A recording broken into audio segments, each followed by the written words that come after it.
50 से अधिक वर्षों में पहली बार भारत एक ऐसे राजनीतिक मोड़ पर है जो कभी अकल्पनीय लगता था।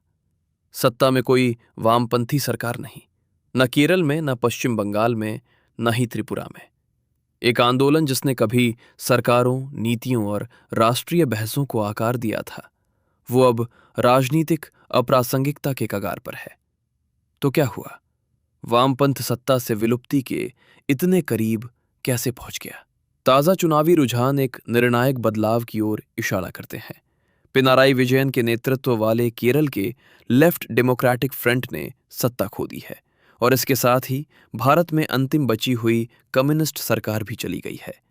ये सिर्फ एक और चुनावी हार नहीं है, ये दशकों पुरानी निरंतर राजनीतिक उपस्थिति के अंत का प्रतीक है। क्योंकि 1970 के दशक के बाद से अब तक भारत के कम से कम एक राज्य में हमेशा वामपंथी सरकार रही थी। इस क्षण को समझने के लिए आपको अतीत में जाना होगा, उस समय में जब वामपंथ हाशिए पर नहीं बल्कि केंद्र में था। 1957 में केरल ने दुनिया की पहली लोकतांत्रिक रूप से चुनी गई कम्युनिस्ट सरकार चुनी। ये न केवल भारत के लिए बल्कि विश्व स्तर पर ऐतिहासिक था। फिर पश्चिम बंगाल आया। 1977 से 2011 तक वामपंथियों ने बिना किसी रुकावट के 34 वर्षों तक शासन किया, जो दुनिया में कहीं भी सबसे लंबे राजनीतिक शासनों में से एक है। त्रिपुरा में भी कहानी वैसी ही थी। दशकों का निर्बाध शासन, मजबूत कैडर और गहरी जमीनी पकड़। और राष्ट्रीय स्तर पर वामपंथ न केवल प्रभावशाली था बल्कि कभी मुख्य विपक्षी आवाज भी था। 2004 में संसद में उनके लगभग 60 सांसद थे। वे केवल भागीदार नहीं थे बल्कि सत्ता के प्रभावशाली मध्यस्थ थे। उन्होंने यूपीए सरकार का समर्थन किया, प्रमुख कल्याणकारी नीतियों को आकार दिया और राष्ट्रीय निर्णय लेने की प्रक्रिया को प्रभावित किया। एक समय में ज्योति बसु प्रधानमंत्री बनने की कतार में भी थे, जिसे अस्वीकार करने के निर्णय को पार्टी ने बाद में एक ऐतिहासिक भूल कहा था। लेकिन ये गिरावट रातों रात नहीं हुई, ये धीरे धीरे शुरू हुई और फिर तेज हो गई। पहला बड़ा झटका 2011 में लगा। पश्चिम बंगाल में 34 साल बाद वामपंथियों को सत्ता से बाहर कर दिया गया।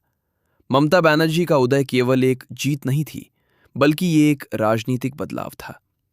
फिर 2018 आया, त्रिपुरा का पतन हुआ। जिस राज्य पर वामपंथियों का 25 वर्षों तक दबदबा रहा, वो नाटकीय रूप से बदल गया। और उसके बाद केवल एक गढ़ बचा था, केरल।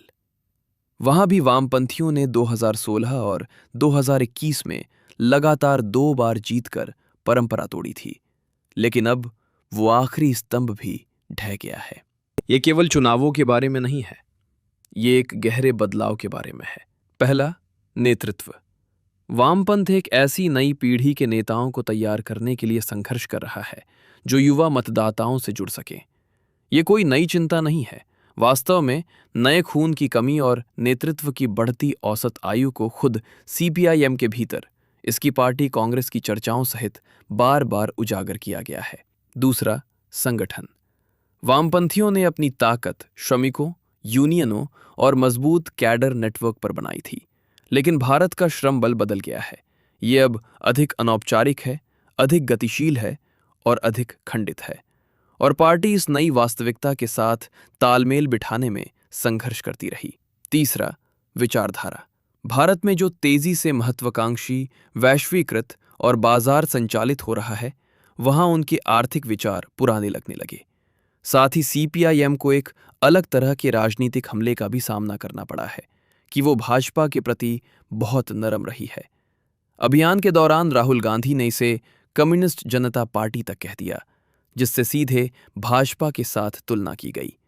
वो आलोचना चाहे सही हो या ना हो, एक ऐसी धारणा की समस्या को दर्शाती है जिसका मुकाबला करने में वामपंथियों ने संघर्ष किया है। चौथा, राजनीतिक प्रतिस्पर्धा।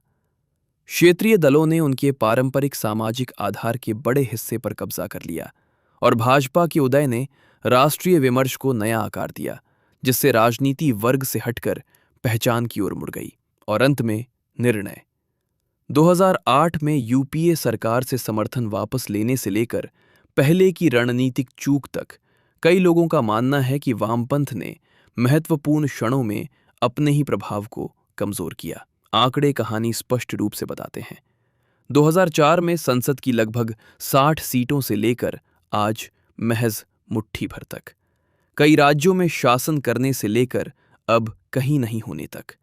एजेंडा तय करने वालों से लेकर प्रासंगिकता के लिए संघर्ष करने वालों तक। ये केवल चुनावी गिरावट नहीं है, ये संरचनात्मक है।